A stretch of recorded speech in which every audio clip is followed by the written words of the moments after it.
என்னாலும் எந்த விதமான சூழ்நிலையாக இருந்தாலும் கர்த்தருடைய நாமத்துக்கு ஊழியம் செய்கிறார்கள் என்று சொன்னால் அதை சந்தோஷம் என்று சொல்லி அவர் சொல்கிறார். நம்முடைய பிரதானமான நோக்கம் தேவனுடைய ராஜ்யம் கட்டப்பட வேண்டும். தேவனுடைய ராஜ்யம் கட்டப்பட வேண்டும். ஒரே ஒருவரால் எல்லாம் முடியும், அப்படியெல்லாம் முடியாது. அதே நேரத்தில் தனித்தனியாகவும் முடியாது. அதே வேளையில் எல்லாரும் இணைந்து செய்ய வேண்டும்.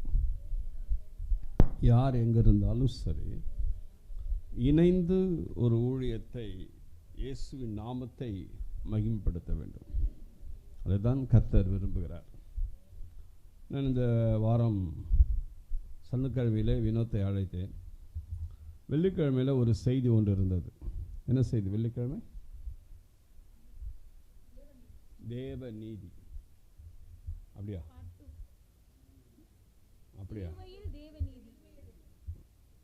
சிலுவையிலே தேவநீதி. சிலுவை தேவநீதி மொத்தமாக சொல்றது.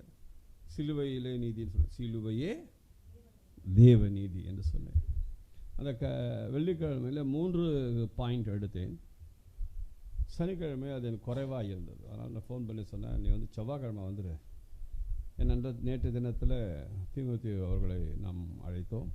அவர் பேசி முடித்து விட்டார். அதனால் சொன்னேன். சொன்ன உடனே ஒரு வெள்ளிக்கிழமையே எனக்கு ஒரு தலைப்பை கொடுத்த போல. அந்த தலைப்பில் நானும் ஒரு செய்தி எடுத்து வைத்திருக்கிறேன். ஆனால் அந்த தலைப்பு கொஞ்சம் கூர்மையான ஒரு தலைப்பாக இருந்தது. அந்த செய்தி எழுப்பு கூட நான் உட்காந்து கொஞ்சம் ஆயத்தப்படுத்தினேன்.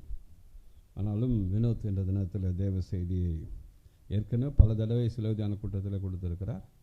இந்த தினத்தில் கொடுத்திருக்கிறார். நாம் அவரை கரங்களை தட்டி வரவேற்போம்.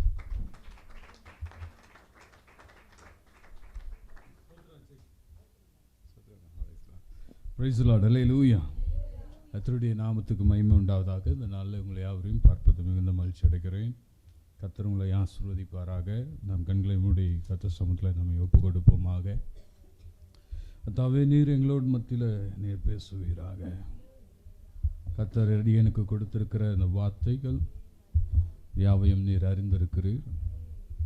அடியனுக்கு கொடுத்த அந்த வெளிப்பாடு, தரிசனம், அந்த அழுத்தத்தை உம்முடைய பிள்ளைகள் புரிந்து கொள்ள எங்களுக்கு அதை நீர் கற்றுக் கொடுப்பீராக. கர்த்தரின் பாத்திரத்தில் பங்குமானவன் சிறப்பான ஆசீர்வாத எனக்கு இன்று உண்டு. கர்த்தரின் பாத்திரத்தில் பங்குமானவன் சிறப்பான ஆசீர்வாத எனக்கு இன்று உண்டு. கால்கள் வழுவாமல் காத்திடுவார்.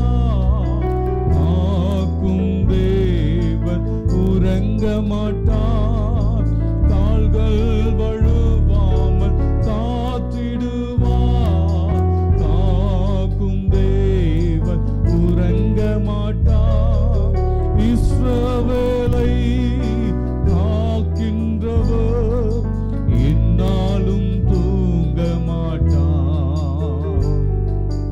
இஸ்ரவேலை காக்கின்றவர் என்னாலும் தூங்க மாட்டார்.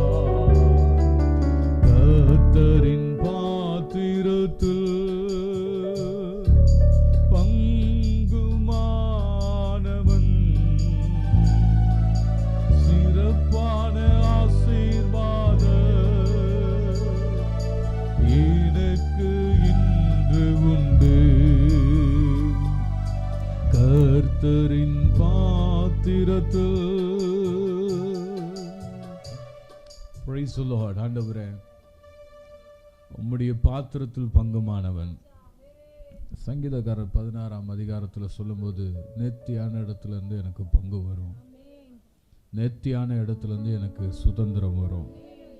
அந்த சுதந்திரத்தை இந்த நாட்களில் உம்முடைய பிள்ளைகளுக்கு நீ தரப்போகிறீர். உம்மை நோக்கி பார்க்கிற உம்முடைய பிள்ளைகள் வெட்கப்பட்டு போவதில்லை. நிச்சயமாகவே நீர் உம்முடைய பிள்ளைகளை நீ சோதித்து ஆராய்ந்து பார்த்து அவர்களை நீர் ஆசீர்வதிக்கிறவராயிருக்கிற இந்த மாலை வேளையில் அடியனை மறைத்து ஒப்பு கொடுக்கிறேன் சுவாமி. நீர் பேசுங்க. இயேசுவின் நாமத்தில் ஜெபிக்கிறோம் நல்ல பிதாவே, ஆமென். அல்லேலூயா. கர்த்தர் நல்லவர். எத்தனை பேர் சொல்றீங்க ஆண்டவர் நல்லவர்? ஆண்டவர் ரொம்ப ரொம்ப நல்லவர். சொல்லுங்க, ரொம்ப ரொம்ப நல்லவர். ஆமாம், கேட்க மாட்டேங்குது. ஆமாம், அவர் ரொம்ப ரொம்ப நல்லவர். நமக்காக எத்தனையோ விஷயத்தை அவர் சிலுவையில் செய்து முடித்திருக்கிறார், இனியும் செய்து கொண்டிருக்கிறார். ஆனால் இப்போ சிலுவையில் செய்யலை. அவர் சிலுவைக்கு விட்டு இறங்கி 3ஆம் நாள் உயிர்த்தெழுந்து மேலே பரலோகத்துக்கு போய் அங்கிருந்து நமக்காக யாவையும் செய்து கொண்டிருக்கிறார். கை உயர்த்தி அல்லேலூயா சொல்லுங்களேன். அன்னைக்கு ஆண்டவர் நம்மோடு பேசும்படியாக நான் ஒப்பு கொடுக்கிறேன். இந்த அழைப்பை இந்தியனுக்கு கர்த்தர் கிடைக்கும்படி செய்ததுக்காக நான் கர்த்தரை துதிக்கிறேன். முதலாவது ஆட்சிக்கு நன்றி சொல்கிறேன், பாஸ்டருக்கு நன்றி சொல்கிறேன், அக்காவுக்கு நன்றி சொல்கிறேன். கர்த்தர் நல்லவர். அல்லேலூயா. நான் ஜெபித்த போது உடனே ஆண்டவர் அன்னைக்கு சொன்னார், பங்காளியா என்று சொல்லி ஆண்டவர் வார்த்தை கொடுத்தார்.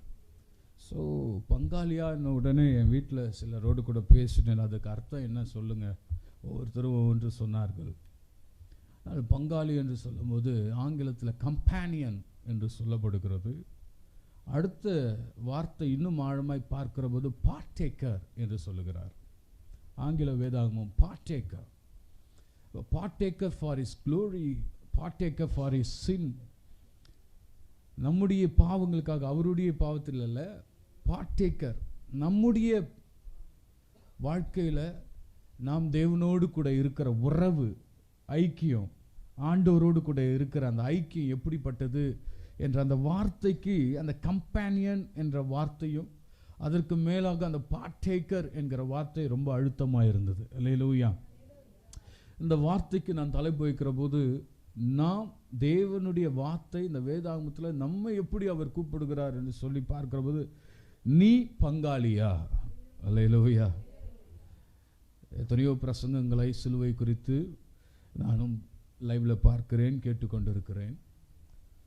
இந்த நாளில் சற்று கொஞ்சம் வித்தியாசமாக வேதாகமம் எப்படிப்பட்ட பங்காளியை, எப்படிப்பட்ட உறவுகளை வேதாகமம் நம்மை கொண்டு நம்மை சிலுவைக்கு நேராக நம்மை வழி நடத்துகிறது என்று பார்க்க போகிறோம். ஆமென் சொல்லுங்க பார்க்கலாம். ரோமர் புஸ்தகம் 11ஆம் அதிகாரம் 17ஆம் வசனத்தை வாசிக்கிற போது, ரோமர் புஸ்தகம் 11ஆம் அதிகாரம் 17, சில கிளைகள் முறித்து போடப்பட்டிருக்க, காட்டொழிவ மரமாகிய நீ அவைகள் இருந்த இடத்திலே ஒட்ட வைக்கப்பட்டிருக்க, ஒலிவ மரத்தின் வேருக்கும் சாரத்திற்கும் உடன் பங்காளியாய் இருந்தாயானால். அல்லேலூயா. இந்த வார்த்தையை கொஞ்சம் நாம் நிதானித்து நாம் தியானம் செய்தால் நன்றாக இருக்கும் என்று நினைக்கிறேன். இந்த ஒலிவ மரத்தை குறித்து கர்த்தர் நம்மோடு பேசுகிறார். இந்த ஒலிவ மரம் ஏன் இந்த ஒலிவ மரத்தை முறிக்கிறார், இந்த ஒலிவ மரத்துடைய கிளைகளை முறிக்கிறேன் என்று சொல்லுகிறார். அடுத்தது ரெண்டாவது இந்த வசனத்தில் பார்க்கும்போது, காட்டொலிவ மரத்தை குறித்து ஆண்டவர் மையப்படுத்தி பேசி அது சொல்றாரு, இந்த காட்டொலிவ மரம் ஆகிய நீ அதன் வேரோடு கூட ஒட்டப்பட்டு இருக்கிறாய். அல்லேலூயா.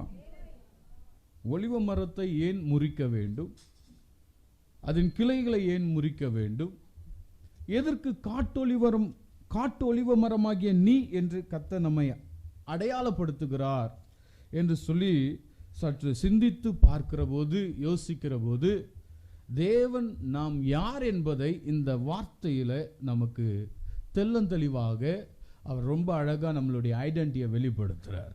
அல்லேலூயா. இந்த காலத்தில் கிருபை என்று பேசி கொண்டிருக்கிறோம், கிருபை கிருபை என்று ஓடிக்கொண்டிருக்கிறோம். அநேகர் யோவான் 3:16 சொல்லிவிட்டு நாம் அவருடைய பிள்ளைகள் என்று சொல்லிக் கொண்டிருக்கிறோம். ஆனால் இந்த ஒலிவ மரத்தை குறித்து ஆண்டவர் பேசிவிட்டு அவருடைய கிளையை குறித்து பேசுகிறார். அதன் கிளைகளை முறிக்கப்படுகிறது. அல்லேலூயா. ஏன் அதனுடைய கிளைகள் முறிக்கப்பட்டு இருக்கிறது? எதற்காக வேறு ஒரு மரத்தை கொண்டு வந்து ஆண்டவர் இணைக்கிறார், சேர்க்கிறார் என்று நாம் தியானிக்க வேண்டும். அல்லேலூயா. இந்த வசனத்தில் இந்த வார்த்தை எழுதுகிற அந்த வார்த்தையை மட்டும் அண்டர்லைன் பண்ணிக்கோங்க. காட்டொலிவ மரமாகிய நீ. அல்லேலூயா. பக்கத்தில் பார்த்து சொல்லுங்க, காட்டு ஒலிவ மரமாகிய நீ. நமக்கு ஆண்டவர் புதிய ஏற்பாட்டில் ஒரு தலைப்பு கொடுக்கிறார். நம்மளை பார்த்து சொல்றது தான் இந்த வார்த்தை, காட்டு ஒலிவ மரமாகிய நீ. இந்த ஒலிவ மரத்துக்கு சில ஆசீர்வாதங்கள் இருக்கிறது. ஒலிவ மரத்தை குறித்து பார்க்கும்போது அநேக பிரயோஜனங்கள் இருக்கிறது. ஒலிவ மரத்தை ஆண்டவர் தேவனுடைய ஆலயத்தில் எல்லாவற்றுக்காகவும் பயன்படுத்தினார், பிரயோஜனமாய் வைத்திருந்தார். இந்த ஊரில் தான் எல்லாம் வேற வேற எண்ணெயை யூஸ் பண்ணிட்டு இருக்கிறோம். ஆனால் பழைய ஏற்பாட்டிலையும் இன்றும் எருசலேமில் ஒலிவ எண்ணெயை தான் தேவனுடைய ஆலயத்தில் உபயோகப்படுத்துகிறார். பழைய ஏற்பாட்டில் நீங்கள் வாசிக்கிற போது இந்த ஒலிவ மரத்தின் பயன்களை சிறிது சீக்கிரமாக நான் சொல்லிவிட்டு சீக்கிரமாய் போகிறேன். முதலாவது யாத்ராகமம் 27:20 வாசிக்கும் போது ஒலிவ எண்ணெயை குறித்து கர்த்தர் பேசுகிறார். அது தேவனுடைய ஆலயத்தில் அது பிரயோஜனமாக இருக்கிறது.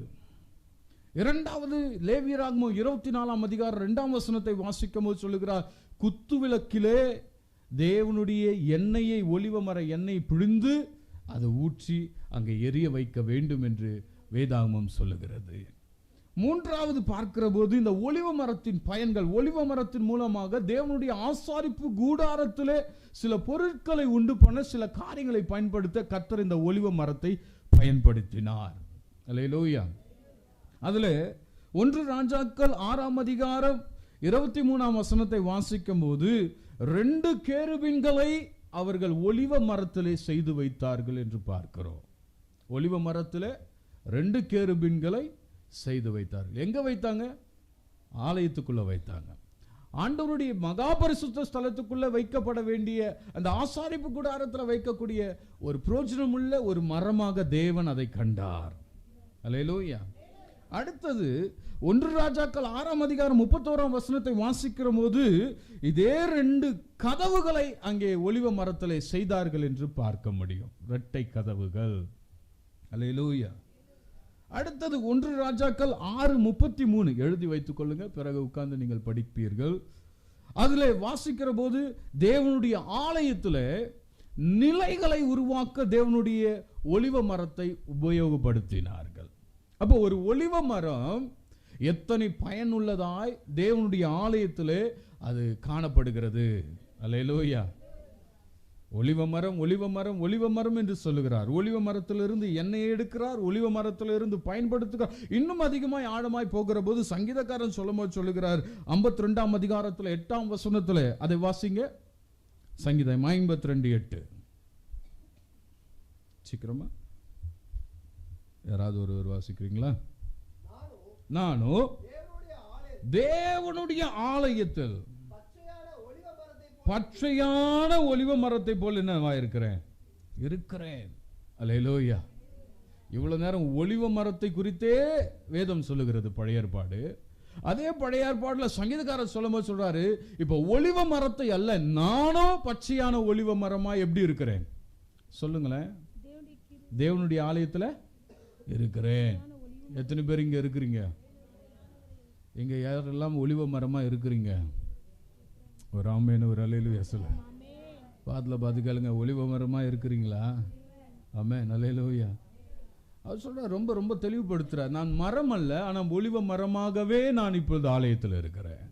பச்சையாய் இருக்கிறேன். அதுதான் முக்கியம். காஞ்ச மரமா இல்லை, பிரயோஜனமற்ற ஆலயத்தில் நான் இல்லை, பிரயோஜனமுள்ள மரமாக நான் ஆலயத்தில் இருக்கிறேன். அல்லேலூயா. பச்சையான மரம் எதற்கு ஆசீர்வாதம்? காய்ந்து போனது எதற்கு ஆசீர்வாதம்? பச்சை செழிப்பு. காய்ந்து போனது ஒன்றுத்துக்கும் பிரயோஜனம் இல்லையா? எரிச்சு போடுறதுக்கு தான். அதற்கு சோத்திரம். நாம் எப்படி இருக்கிறோம் ஆண்டவருடைய வீட்டிலே, ஆண்டவருடைய ஆலயத்தில் பச்சையா இருக்கிறோமா என்று நாம் கொஞ்சம் சிந்தித்து பார்க்கணும். இன்னைக்கு இந்த வார்த்தைக்கு முன்பாக அடுத்த காரியத்தை சொல்லும்போது அது இன்னும் ஆசீர்வாதமாக பிள்ளைகளை குறித்து சங்கீதக்காரன் சொல்லும்போது 128ஆம் சங்கீதத்தில் 3ஆம் வசனத்தில் சொல்கிறான். இந்த வசனத்தை வாசிக்கிற போது வாசிங்க 128:3. உன் மனைவி உன் வீட்டோரங்களில் கனிதரும் திராட்சை கொடியை போல. ஆமா, அவங்க திராட்சை கொடி போல இருப்பாங்க. பிள்ளைகள் உன் பந்தியை சுற்றி. உன் பிள்ளைகள் எப்படி இருப்பாங்களாம்? உன் பந்தியை சுற்றி. அப்போ கன்றுகள் ஒலிவ மரம் ஒலிவ மரம் ஒலிவ கன்றுகள் என்று சொல்லிக்கொண்டே இருக்கிறாரு. அப்போ அந்த ஒலிவ மரத்துக்கும் கன்றுக்கும் எதற்கு ஆலயத்துக்குள்ள நான் பச்சையா இருக்கணும், நான் ஏன் ஒலிவ மரமா இருக்கணும்ன்றது ஒரு கேள்வி இருக்கிறது. அல்லேலூயா. அந்த ஒலிவ மரத்தை குறித்து ஆண்டவர் அவ்வளவு அக்கறையா இருக்கிறார். ஒலிவ மரத்தோடு கூட ஒப்பிட்டு பேசிக்கொண்டே இருக்கிறார். அப்ப இந்த ஒலிவ மரத்தை இங்கே பார்க்கிற போது ரோமர் ஆக்கியோன்ல 11:17 சொல்றார், ஒலிவ மரத்தை அவர்கள் என்ன செய்தாராம்? வாசிக்கலாம். சில கிளைகள் முறித்து போடப்பட்டிருக்க. அல்லேலூயா. காட்டொலிவ மரமாகிய ஒட்ட வைக்கப்பட்டிருக்கிறது. இருந்தாயானால் அடுத்து தொடர்ந்து வாசிமா. பெருமை பாராட்டாதே. அல்லேலூயா. பெருமை பாராட்டுவாயானால் நீ வேரை சுமக்காமல், வேர் உன்னை சுமக்கிறது என்றதை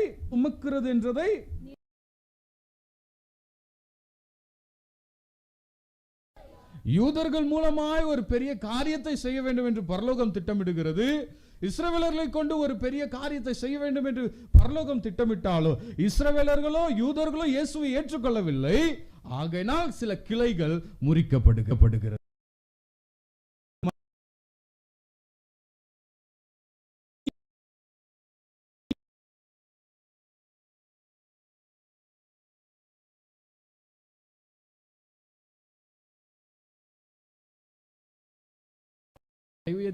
சொல்லுங்களேன். நான் பங்காளி இல்லாம எப்படி அவனுக்கு நம்ம என்ன செய்யறது? ஐயோ இதெல்லாம் பங்காளி இல்லையானா அவன் சொல்லிடுவான், அவன் ஒரு அனாதப்பா, அவனுக்கு யாரும் கிடையாது. நாம் சொல்லுகிறார், ஆண்டவர் சொல்றாரு, அவருடைய உறவுக்கு நம்மை அழைத்து சொல்லுகிறார், நீ என் உறவு, நீ என்னுடைய பங்காளி. ஆமென் சொல்லுங்க பார்க்கலாம். நாம் அவருடைய உறவின் பிள்ளைகளாக இருக்கிறோமே. காட்டொலிவ மரத்தின் நீ என்று கர்த்தர் காண்பிக்கிறார். இன்னும் அநேக காரியங்களை குறித்து வேதத்தில் பார்க்கிற போது அவர் சொல்லுகிற போது இந்த வசனத்தை வாசிக்கலாம். இந்த ஒலிவ மரத்தில் நம்ம இணைக்கப்பட்ட உடனே நமக்கு என்றைக்குமே பெருமை வரவே கூடாது, நமக்கு மேட்டின்மை வரக்கூடாது, ஆணவம் வரக்கூடாது. இது அதிகாரத்தை தொடர்ந்து வாசிக்கும் போது வாசிக்கலாம். ரோமர் புஸ்தகம் 11ஆம் அதிகாரத்தில் கர்த்தருக்கு ஸ்தோத்திரம். வாசிக்க 19ஆம் வசனம். நான் ஒட்ட வைக்கப்படுவதற்கு அந்த கிளைகள் முறித்து போடப்பட்டதென்று சொல்லுகிறாயே, நல்லது. அவிசுவாசத்தினாலே அவைகள் முறித்து போடப்பட்டன. நீ விசுவாசத்தினாலே என்ன பண்ணுகிறாய்? சொல்லுங்க, நம்ம எப்படி நிக்கிறோம்? ஆமா, கிருபையில நிக்கிறோம் சொல்லிட்டு இருக்கிறோம். எப்படி நிக்கிறோம்? வசனம் சொல்லுது, கிருபை இல்லப்பா, விசுவாசிக்கிறதுனால நிக்கிறோம். ஆமென் சொல்லுங்கப்பா. நீ விசுவாசிக்கிறாய், தேவ மகிமை காண்கிறாய். நீ விசுவாசிக்கிறாய், நீதிமான் ஆக்கப்பட்டிருக்கிறாய். நீ விசுவாசிக்கிறாய், காட்டொலிவ மரமாகிய நீ, ஆண்டவர் உன்னை பார்த்து இப்ப சொல்றாரு, நீ ஒட்ட வைக்கப்பட்டிருக்கிற. இனி நீ காட்டொலிவ மரம் சொல்லிக்க தேவையில்லை, நீயே ஒலிவ மரமா இருக்கிற. அல்லேலூயா. அப்படின்னா என்ன பண்றாரு ஆண்டவர்? ஐக்கியத்துக்குள்ள ஐக்கியமாக்கி உன்னை உறவாக்கி அவர் சொல்றாரு, நீ தான் பங்காளியா இருக்க வேண்டும். ஒரு ஆமென் சொல்லுங்க பார்க்கலாம். அல்லேலூயா. நீ விசுவாசித்ததனால நிற்கிறாய். அடுத்த வார்த்தை வாசிக்க பார்க்கலாம். நல்லது. மேட்டுமை சிந்தையாயிராம பயந்திரு. சுபாவங்களை எந்த வசனம் வாசிக்கிறீங்க? 20 வாசிக்கிறீங்களா? வாசிங்க. மேட்டுமை சிந்தையாயிராம, மேட்டின்மையான சிந்தையாயிராம பயந்திரு. எப்படி இருக்கணுமா? சொல்லுங்க பார்க்கலாம். அப்ப ஆண்டவரோடு கூட இருக்கிற நான் சும்மா நான் பெரிய ஆளுன்னு சொல்லிக்காம அவருக்கு பிரயோஜனமாக இருக்க வேண்டிய நாம், பிரயோஜனம் இல்லாதவர்கள் நாம். முதல்ல அதை புரிஞ்சுக்கணும். அவர் நம்மளை பிரயோஜனப்படுத்துறதுக்கு தான் எங்கே கொண்டு வந்து வச்சிருக்கிறாரு? காட்டிலேருந்து தூக்கிட்டு வந்து நாட்டுக்குள்ளே வச்சு ஓட்டி இருக்கிறார். கை உயர்த்தி ஆமென் சொல்லுங்கப்பா. காட்டில் இருந்த என்னை, காட்டில் இருந்த உங்களை பிரயோஜனமற்ற உங்களை, ஆலயத்துக்குள் வரக்கூடாத உங்களை, பிரகாரத்துக்குள் வரக்கூடாத உங்களை, பரிசுத்த ஸ்தலத்துக்குள் வரக்கூடாத உங்களை திரைச்சிலையை கிழித்து தன்னை வெளிப்படுத்தி உன்னை ஒட்ட வைத்து அவர் அழகு பார்த்து கொண்டிருக்கிறார். ஒரு ஆமென் சொல்லுங்களேன், நல்ல ஒரு ஆமென் சொல்லுங்களேன். அல்லேலூயா. ஒரு அநாத பிள்ளை ரோட்டில் இருக்கு, அந்த பிள்ளைக்கு யாருமே இல்லை. திடீர்னு ஒருத்தர் பெரிய கோடீஸ்வரர் வராருங்க, வந்துட்டு சொல்றாரு, இது வரைக்கும் நீ ஒண்ணுமே பார்க்கலப்பா, இப்போ வாப்பா நான் உன்னை பிள்ளையா சேர்த்துக்கிறேன்.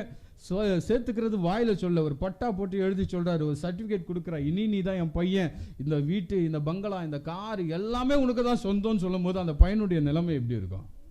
அப்படிதான் நம்மளை பார்த்து சொல்றாரு ஆண்டவர், நீ காட்டொலிவ மரம், ஆனா இது வரைக்கும் பயனடையல, ஆனால் நீ இப்பொழுது என்னுடைய ஒரே உறவாய் இருக்கிறாய். கை வைத்து அல்லேலூயா சொல்லுங்களேன். நீதான் எனக்கு தேவை. ஆமென் அல்லேலூயா. ஆனாலும் அந்த வார்த்தையில் ஆண்டவர் பேசும்போது இந்த வசனம் சொல்லுகிற, பயந்துரு. எப்படி இரு? நான் வாக்குத்தத்தம் கொடுத்துட்டேன், வசனம் கொடுத்துருக்கிறேன், நீ தான் என் பிள்ளைன்னு சொல்லியிருக்கேன். ஆனாலும் அடுத்து இன்னும் அதிகமாக அந்த வசனத்தை தொடர்ந்து தியானிக்கிற போது அவர் சொல்றாரு, பயந்துரு. 21ஆம் வசனம், சுபாவ கிளைகளை தேவன் தப்ப விடாது இருக்க உன்னையும் தப்ப விட மாட்டார் என்று எச்சரிக்கையாயிரு. 2வது வார்த்தை சொல்றாரு. எப்படி சொல்றாரு? ஒட்ட வைத்திருக்கிறேன், அதை மட்டும் ஞாபகத்தில் வச்சுக்கோ, எச்சரிக்கையாரு. அல்லேலூயா. அந்த கிளைகளே முறிப்பாரானால், சுபாவ கிளைகளை சொல்றாரு, தன்னிச்சையாய் வளர்ந்த ஒலிவ மரத்தையே முறித்து போடுவாரானால் ஒட்டப்பட்டிருக்கிற நாம் மிகுந்த ஜாக்கிரதையாய் இருக்க வேண்டும். அல்லேலூயா. அவருக்கு இலவசமா ரட்சித்தாரு, கிருபையினால் ரட்சித்தாரு, இலவசமா வந்தது எல்லாம் உண்மைதான்.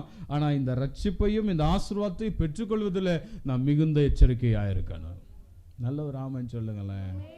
அதனால தான் சொல்றாரு, நான் அதற்கு ஒலிவ மரத்தின் வேருக்கு, ஒலிவ மரத்தின் சாருக்கு நான் பங்காளியாக இருக்கிறேன். அல்லேலூயா, அல்லேலூயா. நீ எச்சரிக்கையா இருக்க வேண்டும். அடுத்த 22 ஆகையால் தேவனுடைய தயவை, தேவனுடைய தயவையும் கண்டிப்பையும் பார், விழுந்தவர்களிடத்திலே கண்டிப்பையும் உன்னிடத்தில் என்ன காண்பித்திருக்கிறாரு? விழுந்தார்கள், யூதர்கள் விழுந்தார்கள், இஸ்ரவேலர்கள் விழுந்தார்கள், சுதறடிக்கப்பட்டார்கள். இன்னும் அநேகர் அழுது கொண்டிருக்கிறாங்க, மேசியாவே வாரும், மேசியாவே வாரும், மேசியாவே வாரும். இன்னும் அதே சாலமோன் மண்டபத்தில் அது மீதியா இருக்கிற ஒரு செவுரை போய் இடிச்சுக்கிட்டு இன்னைக்கு அழுதுட்டு இருக்கிறாங்க. தோரா வேதாகமத்தை கையில வைத்துக்கொண்டு 5 புஸ்தகத்தை கையில வைத்து படித்துக்கொண்டு, மேசியாவே வாரும் எங்களை ரட்சியும், மேசியாவே வாரும் எங்களை ரட்சியும் சொல்றாங்க. இன்னும் அவர்கள் கண்கள் திறக்கப்படவில்லை, ஏனென்றால் அவர்கள் முறிக்கப்பட்டிருக்கிறார்கள். அல்லேலூயா, அல்லேலூயா. இன்னைக்கு நம்ம ஆண்டவர் அந்த மேசியாவை ஆராதனை செய்து கொண்டிருக்கிறோம். அந்த மார்நாதாவை நாம் நேசிக்கிறோம், அவரை விசுவாசிக்கிறோம், ஆகையினால் நிலைத்திருக்கிறோம். அல்லேலூயா. நமக்கு ஒரு ஐக்கியத்தை கொடுக்கிறார், ஒரு உறவை கொடுக்கிறாரு. நீ அவருடைய வேருக்கும் அவருடைய சாருக்கும் நீ பங்காளியா இருக்கிறாய். ஆமென் சொல்லுங்க பார்க்கலாம். அல்லேலூயா. பிறப்பின்படி இஸ்ரவேலன், பிறப்பின்படி யூதனாய் இருக்க வேண்டியவனுக்கு வர வேண்டிய கனத்தை கர்த்தர் ஒட்ட வைக்கப்பட்டிருக்கிற காட்டொலிவ மரத்துக்கு கர்த்தர் வாக்கு பண்ணுகிறார், நீ என்னுடைய பங்காளி. கை உயர்த்தி அல்லேலூயா சொல்லுங்களேன். நல்ல ஒரு அல்லேலூயா சொல்லுங்களேன். நான் அவருடைய பிள்ளைன்னு சொல்லிக்கிறோமே, எந்த உறவு? நம்ம ஒட்டப்பட்டவங்க. ஆனாலும் இதில் ரொம்ப ஜாக்கிரதையா இருக்கணும், பயத்தோடு இருக்கணும். அவர் ரட்சிப்பை குறித்து பயம் வேண்டும், அவருடைய வார்த்தை குறித்து ஒரு எச்சரிக்கை வேண்டும். கை வைத்து ஆமென் சொல்லுங்க. அவர்களுக்கோ கண்டிப்பார், உன்னிடத்துல தயவையும் காண்பித்தார், அந்த தயவுல நிலைத்திருப்பாயானால் உனக்கு தயவு என்ன வருமா? இன்னும் கிடைக்கும். நிலைச்சு இருக்கணும். பக்கத்துல பார்த்து சொல்லுங்க, எங்க இருக்கணும்? எதுல நிலைச்சிருக்கணும்? தயவுல இல்ல, அந்த மரத்துல நிலைத்திருக்கணும், அந்த வேர்ல நிலைச்சிருக்கணும். ஆமென் சொல்லுங்க பாக்கலாம். எங்க ஒட்டப்பட்டமோ அந்த ஒட்டுதலிலே எப்படி இருக்கணும்? ஆமா, அல்லேலூயா. ஒட்டப்பட்ட மரங்கள் வளர்ந்ததை பார்த்துருக்கிறீங்களா? எனக்கு தெரியல, நீங்கள் நெட்டில் போட்டு பாருங்க. அந்த ஒட்டி வைத்து சில மர வேர்களோடு வேற ஒரு மரத்தை வைத்து வளர்க்கிறார்கள். சில மர கிளைகளில் பார்க்கிற போது மேலே ஒரு பழம் இருக்கு, வேறால வந்த ஒரு பழம் இருக்குது. அதனால் ஒன்று சொல்லுகிறேன், நம்முடைய சுபாவம் முழுவதும் நம்முடைய வேறால நாம் எந்த வேரில் இருக்கிறோம் என்பதை உணர்ந்து இருப்போமானால், எச்சரிப்பாக இருப்போமானால், அந்த ஆசீர்வாதங்கள் இன்னும் பெரிதாய். ஆமென் சொல்லுங்க பார்க்கலாம். அல்லேலூயா, அல்லேலூயா. 24ஆம் வசனத்துல இன்னும் நம்மளை பத்தி ஒரு மாதிரி சொல்றாரு, வாசிக்கலாம். சுபாவத்தின்படி காட்டொலி மரத்தில் இருந்த காட்டொலிவ மரத்தில் இருந்த நீ வெட்டப்பட்டு சுபாவத்துக்கு விரோதமாய் நல்ல ஒலிவ மரத்திலே ஒட்ட வைக்கப்பட்டிருந்தால் சுபாவ கிளையாகிய அவர்கள் தங்கள் சுய ஒலிவ மரத்திலே ஒட்ட வைக்கப்படுவது. ஆமென் ஆமென் சொல்லுங்க பாருங்க. அது சொல்றாரு, எப்படி பேசுறாரு பாருங்க. அவங்க முறித்துட்டேன், நீ நிக்கிறதுனால அவங்கள நீ என்ன பண்ணாத, அசால்ட்டா நினைக்காத. உன்னையே காட்டொலிவ மரமாகிய உன்னையே சுபாவம் இல்லாத உன்னையே ஒட்ட வைத்து நான் பார்க்கிறேன். ஆனால் நல்ல சுபாவத்தின்படி அவர்கள் வாழ்ந்து கொண்டிருக்கிறார். அவர்களை நான் ஒட்ட வைக்க மாட்டேன் என்பது என்ன நிச்சயம்? அல்லேலூயா அல்லேலூயா. அவர் ஒட்ட வைக்கிறவர், உருவாக்குகிறவர், உறவை உண்டாக்குகிறவர். கை வைத்து அல்லேலூயா சொல்லுங்க. நல்ல ஒரு அல்லேலூயா சொல்லுங்க. அப்போ நம்ம ஒட்ட வைக்கப்பட்டிருக்கிறோம் என்று சொல்லி முதலாவது நம்ம பயந்து இருக்கணும், ஜாக்கிரதையா இருக்கணும். இந்த பங்காளி காரியத்துல ஆண்டவர் நமக்கு வெளிப்படுத்துகிற போது நம்மை அவர் எச்சரிக்கிறதுல ரொம்ப ஜாக்கிரதையா இருக்கணும். ஆமென் சொல்லுங்க பார்க்கலாம். ஆண்டவர் இந்த வசனத்துல இன்னும் அதிகமா எரேமியா புஸ்தகத்துல வாசிக்கிற 11ஆம் அதிகாரம் 16ஆம் வசனத்துல எரேமியா மூலமாய் சொல்லுகிறார். வாசிப்போ தீர்க்கதரிசி எரேமியா 11:16. சீக்கிரமா எரேமியா 11:16. நல்ல கனி நேர்த்தியும் பச்சையுமான ஒலிவ மரம் என்னும் ஆமென் பேரை கர்த்தர் உனக்கு பாருங்க என்ன கொடுத்திருக்கிறார் இப்போ நமக்கு. சொல்லுங்க ஃபர்ஸ்ட் என்ன? ஃபர்ஸ்ட் எப்படி கூப்பிட்டார் நம்மள? காட்டொலிவ மரம் சொன்னார். Very good. அப்ப இப்போ என்ன சொல்றாரு? நம்மளை எப்படி மாத்தி இருக்கிறாரு சொல்லுங்க. இந்த வசனத்தை பாருங்க. நல்ல கனி உண்டாயிருக்கிற நேர்த்தியும் பச்சையுமான ஒலிவ மரம் என்னும் பேரை கர்த்தர் நமக்கு கொடுத்திருக்கிறார். கை வைத்து அல்லேலூயா சொல்லுங்க. அல்லேலூயா. தகுதியே இல்ல, காட்டொலி மரம் பிரயோஜனமே இல்லை, எனக்கு அவருக்கு எந்த ஐக்கியம் இல்லை, எந்த உறவும் கிடையாது. ஆனால் தேவன் அவைகளை முறித்து நம்மை கொண்டு வந்து ஒட்ட வைத்து நம்மை அவர் எப்படி மாற்றுகிறார் சொல்லுங்க பாருங்க. காட்டொலிவ மரம் சொல்லி பேரை எடுத்துட்டு நல்ல நேர்த்தியும் பச்சையுமான கை உயர்த்தி ஆமென் சொல்லுங்க பாரு. இப்ப எத்தனை பேர் சொல்ல முடியும்? நான் நேர்த்தியும் அப்புறம் பச்சையான ஒலிவ மரம் என்ற பெயர் பெற்றிருக்கிறேன். கை உயர்த்தி ஆமென் சொல்லுங்க பாரு. அல்லேலூயா. சத்தமா சொல்லலாமா? நேர்த்தியாய் தேவன் நம்மை கொண்டு வந்து வைத்திருக்கிறார். அல்லேலூயா. நம்மை நேர்த்தியாக பேர் வைத்திருக்கிறார். அதான் ஒரு பாட்டுக்காரர் பாடுறாரு, என் தாய் உருவான முன்னே என் கருவை கண்டீரையா. அல்லேலூயா. என் பெயர் உருவாகும் முன்னே என் பெயர் சொல்லி அழைத்தீரையான்றார். அல்லேலூயா. எப்படிப்பா உமக்கு நன்றி சொல்லுவேன்? சொல்ல வார்த்தையே இல்ல, உணர்ந்து பாடுறாரு. அல்லேலூயா. நரம்பு உருவாகல, எலும்பு உருவாகல, தசை உருவாகல, தரிசனம் உருவாயிடுச்சு. ஆமென். அல்லேலூயா. ஆமென். பாடினா நேரம் கிடைக்காது. கர்த்தருக்கு ஸ்தோத்திரம். அப்படி பாடி இருக்கிறாரு. ஏன்னா அவர் நேர்த்தியாய் நம்ம என்ன பண்ணியிருக்கிறாரு? பெயர் வைத்திருக்க ஒலிவ மரம். ஏன்னா நமக்கு ஒரு உறவு கொடுக்கிறாரு. ஆமென் சொல்லுங்க பார்க்கலாம். அல்லேலூயா. ரோமர் 11:17 சொல்றாரு, ஒலிவ மரம் வேருக்கு அவரது சாரத்துக்கு நீ பங்காளி. கை வைத்து அல்லேலூயா சொல்லுங்க பார்க்கலாம். நல்ல ஒரு அல்லேலூயா சொல்லுங்களேன். அடுத்த வார்த்தை அதை வாசிக்கிற போது, கர்த்தர் உனக்கு பெயரை கர்த்தர் உனக்கு இட்டார், ஆனால் மகா அமலின் சத்தமாய் அதை சுற்றிலும் என்ன போடுகிறாராம்? கொளுத்துகிறார். அதன் கொம்புகள் உரிக்கப்படுகிறது. ஏன் கொம்பு சுத்தி? ஆண்டவர் ஏன் இப்போ நல்ல பேரை கொடுத்து நம்ம வேற சுத்தி என்னத்துக்கு என்ன போட்டிருக்கிறாரு? என்ன போட்டிருக்கிறாருமா? நெருப்பு போட்டிருக்கிறாராம். அக்கினியை கொளுத்திருக்கிறார். இது ஆண்டவர் பாருங்க நம்முடைய வார்த்தையில அந்த வசனத்துல சொல்றாரு, நீ பெற்ற கிருபைய அஜாக்கிரதையா இருப்பாயானால் அந்த வேர் அழிக்கப்படும். அல்லேலூயா. நம்ம நிக்கிறதெல்லாம் தேவன் நமக்கு கொடுத்திருக்கிற கிருபை. எத்தனை பேர் ஆமென் சொல்ல முடியும்? நமக்கு கொடுத்திருக்கிற தாளந்துகள், திறமைகள் எல்லாம் தேவனுக்கு பயன்பட வேண்டும் என்றுதான் நமக்கு அதை நேர்த்தியாய் கொடுத்திருக்கிறார். அல்லேலூயா. அந்த நேர்த்தியை ஒருபோதும் நம்ம தவறாய் பயன்படுத்தவே கூடாது. அவருக்கு பயன்பட வேண்டும். என் இலைகள், என்னுடைய எண்ணெய் தேவனுடைய குத்து விளக்கு எரிய வேண்டும். என் மரம் அவருடைய ஆலயத்தில் பயன்பட வேண்டும். அல்லேலூயா. அவர் விருப்பம் போல் என்னை மாற்ற அவர் விரும்புகிறார். அதற்கு நான் அர்ப்பணிக்க வேண்டுமே தவிர என் சுய விருப்பத்தை செய்வதற்காக தேவன் என்னை அழைக்கவில்லை. அல்லேலூயா. எல்லாம் எனக்கு கிருபை வந்துருச்சு, கிருபை வந்துருச்சுன்னு ஓடுவதற்கு அல்ல, நம்ம இஷ்டத்துக்கு வாழ்வதற்கு அல்ல. காட்டொலிவ மரமாகிய நீ பயந்துரு, எச்சரிக்கையாயிரு. உன்னை சுற்றிலும் என்ன போட்டு வைத்திருக்கிறார்? நெருப்பு போட்டிருக்கிறார். அங்க கிளைய முறித்தார், இங்க சொல்றாரு உன் கொம்புகளை என்ன பண்ணுவேன்? சொல்லுங்கம்மா. அல்லேலூயா. ஒழுங்கா இல்லையா இந்த வாய்ப்புகள் நமக்கு என்ன ஆகுமா? முறிக்கப்படும். ஆமென். அல்லேலூயா. அப்ப இந்த ஆசீர்வாதத்தை தக்க வைத்துக் கொள்வதற்கு நாம் 2 காரியங்கள் நமக்கு தேவை. ஒன்னு பயந்து இருக்கணும், 2வது எச்சரிக்கையா இருக்கணும். ஆலயத்துல நிர்விசாரமா இருக்க கூடாது. ஆமென் சொல்லுங்க பாக்கல. அவர் வசனத்தை கேட்கிற போது நிர்விசாரமா இருக்க, அர்ப்பணிப்புல நிர்விசாரமா இருக்கக்கூடாது, ஊழியத்துல நிர்விசாரமா இருக்கக்கூடாது. பொறுப்புள்ளவர்களா இருப்போமானால் அந்த பங்காளி என்கிற பெயரோடு கூட வாழ முடியும். எனக்கும் அவருக்கும் உள்ள அந்த ஐக்கியத்தை, உறவை நான் இன்னும் மேன்மைப்படுத்த முடியும். அல்லேலூயா, அல்லேலூயா. 2வது காரியத்தை வேதாகமம் இப்படி சொல்லுகிறது, வாசிப்போ. கர்த்தருக்கு ஸ்தோத்திரம். சுவிசேஷத்திற்கு நான் பங்காளியா இருக்கிறேன். 2வது காரியம் என்ன காரியம்? எதற்கு நான் பங்காளியா இருக்கிறேன்? சுவிசேஷத்திற்கு பங்காளியா இருக்க. 1 கொரிந்தியர் 9:23 வாசிக்கிற போது சீக்கிரமாய் ஒருவர் வாசிக்கலாம். 1 கொரிந்தியர், சுவிசேஷத்தில் நான் உடன் பங்காளி ஆகும்படி அதை நிமித்தம் இப்படி செய்கிறேன். எப்படி செய்கிறேன்? என்னத்தை செய்கிறேன்?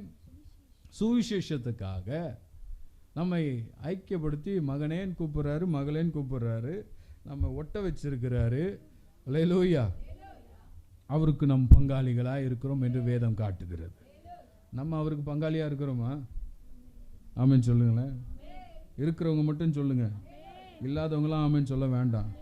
அல்லேலூயா. கர்த்தருடைய ஆலயத்துக்கு எப்படி பிரயோஜனமா இருக்கிறோம்? சிலுவை தியான கூட்டத்தில் எப்படி பிரயோஜனமா இருக்கிறோம்? ஆமென். அல்லேலூயா. எண்ணெயை புழிஞ்சு கொடுக்குறோமா? குத்து விளக்கு எரியறதுக்கு கொடுக்குறோமா? இலைகள் எல்லாம் இலையாவே இருக்குதே, மரங்கள் எல்லாம் மரமாகவே இருக்கு. பச்சையான ஒளிவு மரம் ஆண்டவர் சொன்னாரே. சுவிசேஷ வேலைக்கு நீ பங்காளி என்று இப்பொழுது அங்கே வேதம் சொல்லுகிறது. 2வது பாயிண்ட், நம்ம ஆலயத்துக்கு எப்படி நம்ம இடிச்சு புழிஞ்சு கொடுக்குறோன்றதை யோசித்து பாருங்க. அல்லேலூயா. நல்ல ஒரு அல்லேலூயா சொல்லுங்களேன். 1 கொரிந்தியர் வாசிக்கலாம். 9:23. ஆமென். சுவிசேஷத்தினால் உடன் பங்காளியா இருக்கும்படிக்கு அது நிமித்தமே இப்படி செய்கிறேன். ஆமென். அல்லேலூயா. அல்ல, சுவிசேஷம் சொல்லுகிறதற்கு நான் பங்காளியா இருக்கிறேன். எல்லாருக்கும் அது ஒரு கடமை என்பதை வேதம் காண்பிக்கிறது. அல்லேலூயா. பவுல் சொல்லுகிற போது கொரிந்திய சபையில 16ஆம் வசனத்தில் வாசிக்கும் போது, சுவிசேஷத்தை நான் பிரசங்கித்து வந்தும் மேன்மை பாராட்ட எனக்கு இடமில்லை, அது என் மேல் விழுந்த கடமையா இருக்கிறது. சுவிசேஷத்தை நான் பிரசங்கியாதிருந்தால் எனக்கு அது என்னவா? ஐயோ. சபையே நீ விழுத்திருக்க வேண்டும். இது கடைசி நாட்களா இருக்கிறது. இந்த சிலுவை தியானத்தின் வழியாக உங்களுக்கு கர்த்தருடைய வார்த்தை வருகிறது. நீங்கள் கர்த்தருடைய ஆலயத்துக்காக உங்களை அர்ப்பணிக்க வேண்டும், சுவிசேஷத்திற்கு அர்ப்பணிக்க வேண்டும், ஆத்துமாக்களை ஆதாயப்படுத்துவதற்கு நீங்கள் உங்களை அர்ப்பணிக்க வேண்டும். அல்லேலூயா. இந்த வசனம் சொல்லுகிறது, சுவிசேஷத்தை அறிவிக்காவிட்டால் எனக்கு என்னவா? அது சொல்றாரு, ஐயோ. அல்லேலூயா. நம்ம எத்தனை பேர் ஆண்டவருடைய வார்த்தையை, ஆண்டவரை நாம் போய் வெளியில சொல்லி இருக்கிறோம்? அல்லேலூயா. நம்ம ஆண்டவரை பற்றி எத்தனை பேருக்கு சொல்லுகிறோம்? பஸ்ல போகும்போது சொல்லலாம், ஐயா சரிங்க வச்சுட்டார். அப்புறம் அவருக்கு சத்தியத்தை சொன்னோம். சுவிசேஷம் நாம் சொல்ல வேண்டிய கடமை. ஆமென் சொல்லுங்க பாரு. இயேசு எனக்காக அடிக்கப்பட்டார், இயேசு எனக்காக சிலுவையை சுமந்தார், முள்மூடி பெற்றார், கசேடிகள் பெற்றார். இதெல்லாம் சுவிசேஷம். அடுத்து நான் சொல்றேன். ஆமென் சொல்லுங்க பாரு. இயேசு ஆசீர்வதிப்பார், ஆசீர்வதிப்பார் சொல்றது இல்லை சுவிசேஷம். இயேசுக்கு என்னெல்லாம் சிலுவையில செய்தார் என்பதை சொல்லுவதே சுவிசேஷம். அதற்காக நான் பங்காளியா இருக்கிறேன் என்று வேதம் சொல்லுகிறது. கை வைத்து அல்லேலூயா சொல்லுங்களேன். அல்லேலூயா. இத பாருங்க, 24ஆம் வசனத்துல வாசிக்கும், பந்தய சாலையில் ஓடுகிறவர்கள் எல்லாரும் ஓடுவார்கள், ஓடுவார். ஆகிலும் ஒருவனை பந்தயத்தை என்ன பண்ணுவானா? பெறுவான் என்று அறியீர்களா? நீங்கள் பெற்றுக்கொள்ளத்தக்கதாக என்ன பண்ணுங்க? ஓடுங்க, ஓடுங்க எல்லாரும் எழுது. ஆமென் அப்படின்னு சொல்றார். ஓடணும். சுவிசேஷத்தை சொல்ல, கர்த்தருடைய வார்த்தையை சொல்ல.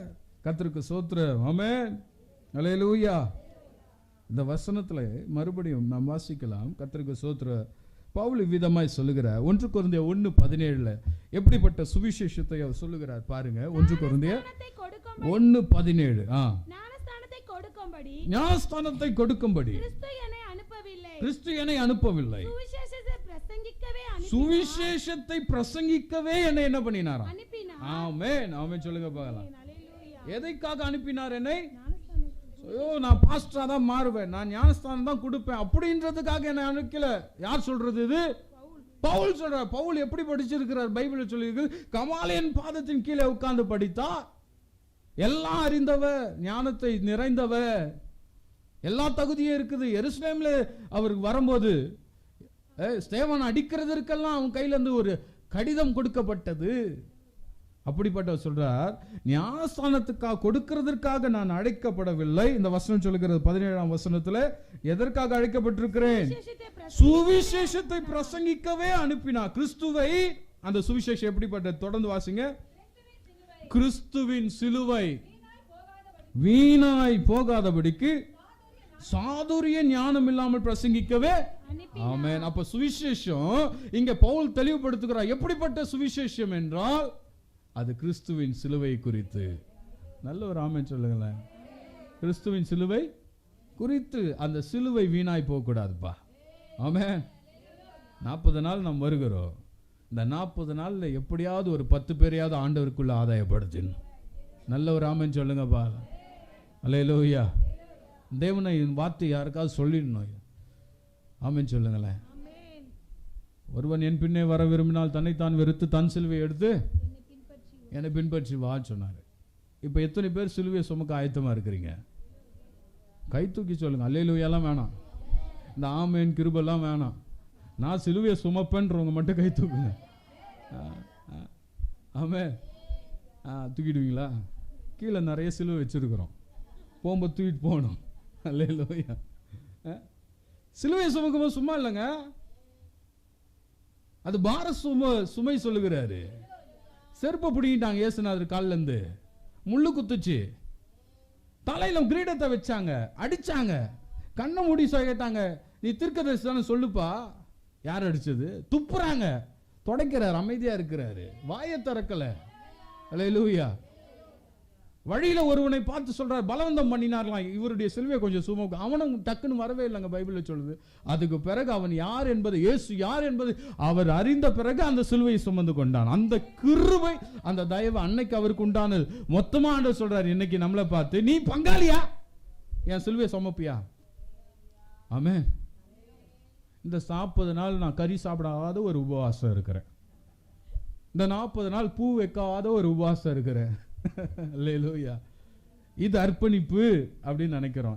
இந்த அர்ப்பணிப்பை காட்டிலும் இயேசு எப்படி நடந்தார், இயேசுடைய சிலுவை வீணாய் போகாதபடிக்கு அவருடைய ஒப்பு கொடுத்தல், அவருடைய ஆசீர்வாதம், அவருடைய தேடுதல் என்ன என்பதை நாம் அறிந்து செயல்பட்டால் அவர் அதிலே பிரியமாயிருக்கிறார்.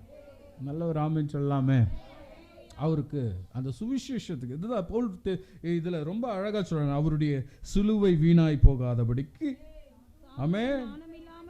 சுவிசேஷத்தை பிரசங்கிக்கவே அனுப்பினார். அடுத்த வார்த்தையில 18ஆம் வசனம், சிலுவையை பற்றிய உபதேசம் கெட்டு போகிறவனுக்கு பைத்தியம். ஐயோ, சிலுவையை சுக்க சொல்றாங்களே, சிலுவையை தூக்கினா துணியெல்லாம் உறிஞ்சிருவாங்களே. அல்லேலூயா. அவர் சிலுவை என்ன பண்ணாங்க? அவர் தூக்கின உடனே அவர் மேல் வஸ்திரத்தை புடுங்கிட்டாங்களா இல்லையா? நல்ல வஸ்திரத்தை உடுத்தவே முடியாது சிலுவை போட்டா. ஆனால் இன்னைக்கு இருக்கிற சிலுவைலாம் வேற மாதிரி இருக்கு. நிறைய பேர் தங்கத்தில் பெருசாக போட்டுக்கிட்டு இருக்கிறாங்க. என்ன பண்ணுறாங்க? சிலுவையா தங்கத்தை கழுத்தில் மாட்டிக்கிறாங்க. கேட்டால் நான் சிலுவையை அணிந்திருக்கிறேன். சிலுவை அணிந்து கொள்வதில்லை, சிலுவையில் கட்டப்படுவதில்லை, சிலுவையை சுமக்க சொன்னார். அல்லேலூயா. ஏனென்றால் இங்கே வசனம் சொல்லுகிறது, அவருக்கு சுவிசேஷத்திற்கு உடன் பங்காளி ஆகும்படிக்கு அப்படின்றார். எப்படி ஆகணுமா? சுவிசேஷத்திற்கு. அப்ப யாரெல்லாம் சுவிசேஷம் சொல்றீங்களோ அவங்கெல்லாம் அவருக்கு யாரா இருக்கிறீங்க? உடன் பங்காளியா இருக்கிறேன். தைரியமா சொல்லலாம், நான் சுவிசேஷத்தை சொல்லுகிறேன், அவர் சிலுவை பற்றி சொல்லுகிறேன், அநேகரை ரட்சிப்புக்குள்ள நடத்தும்படி பிரயாசப்படுகிறேன். அதுக்குன்னு நிறைய பேர் ஒட்டப்பட்டிருக்கிறோம் என்றதை மறந்துட்டு நான் இதை தான் செய்வேன், இதுக்கு மேல செய்ய மாட்டேன்னு சொல்லிட்டு அது எடுத்துருப்பா.